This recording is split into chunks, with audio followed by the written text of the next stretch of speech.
Today we're diving into a big question. Is Diablo Immortal still worth playing in 2025? With the game's mix of Diablo's signature loot-driven gameplay and its mobile-first design, it's definitely been a polarizing title. So in this video we'll break down everything you need to know, from updates, monetization issues, and how the game holds up years later. Let's see if Diablo Immortal is still worth your time in 2025. Now before we get into the nitty-gritty, let me introduce myself so you know where I'm coming from. I've been playing Diablo Immortal since its launch and creating content about it for over 2 years.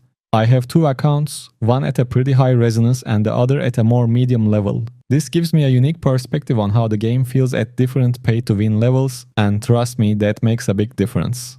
I think it's best to start with monetization issues, since most of the time that's the biggest concern for new players coming to Diablo Immortal. The game is free to play, so anyone can download it and dive into the action, whether on PC or mobile. As a free-to-play player, you can fully enjoy the PvE activities, especially if you manage to join an active clan, which isn't too difficult since top clans are always looking for active players. You don't have to be a spender to bring value to your clan. PvP is a bit different though. While you can still play it as free-to-play, the experience can be less enjoyable for most people. There are some great free-to-play players out there who excel in PvP, but the reality is that Diablo Immortal is heavily pay-to-win. To reach the top of the PvE leaderboards, you'll need moderately high resonance, and that's something you can't really achieve without spending money. When it comes to PvP, it's possible to top the leaderboards as a free-to-play player, but that's usually more about playtime and strategy, assuming you know what you're doing. Now let's talk about spending. Even if you decide to spend, there's essentially no limit to how much you can pour into the game.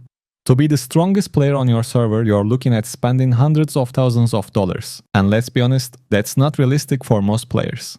Even my high resonance account, which is considered an entry-level whale in the game, doesn't come close to competing with the top players who have spent big money.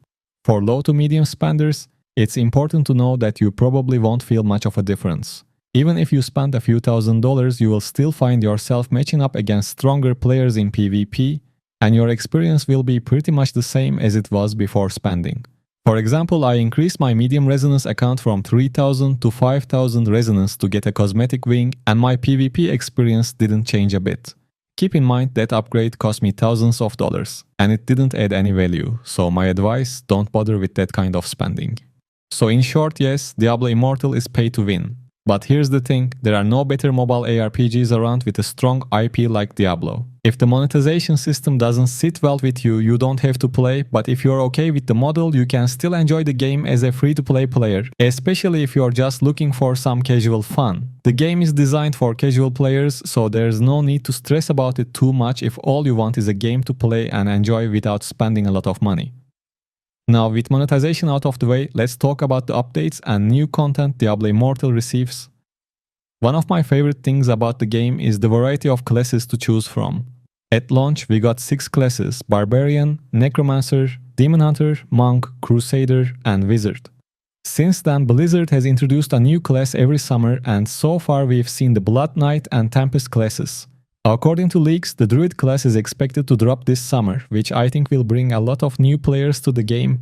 Besides new classes, Diablo Immortal gets both major and minor updates regularly. These updates often bring new game modes and legendary updates, which add fresh ways to play each class. There are usually a few good builds for each class, and if you're interested in finding the best builds for both PvP and PvE, you can subscribe to my channel where I share a lot of build guides. Speaking of builds, I wanna touch on class balance for a bit. In terms of PvE, you can pretty much play any class you want, as they are all fairly strong even though some classes excel in certain scenarios.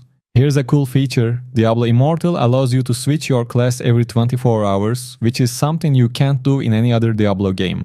This means there are no seasons to worry about, and you can focus on one character, switching classes whenever you feel like it.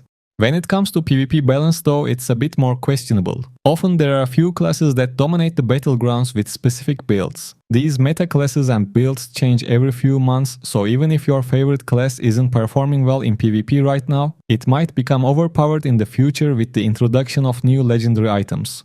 Personally, I'd like to see more balance between the classes, but given how the game has been since release, I don't expect that to change anytime soon. So after all this, here are the main pros and cons of Diablo Immortal in 2025. On the pro side, Diablo Immortal still offers a lot of fun for free-to-play players, especially in PvE. Joining an active clan allows you to experience everything the game has to offer without spending a dime. The regular updates, including new classes and legendary updates, keep things fresh and interesting, while the ability to change classes every 24 hours adds great flexibility to your playstyle. For casual players, there's a lot to enjoy without feeling the need to spend.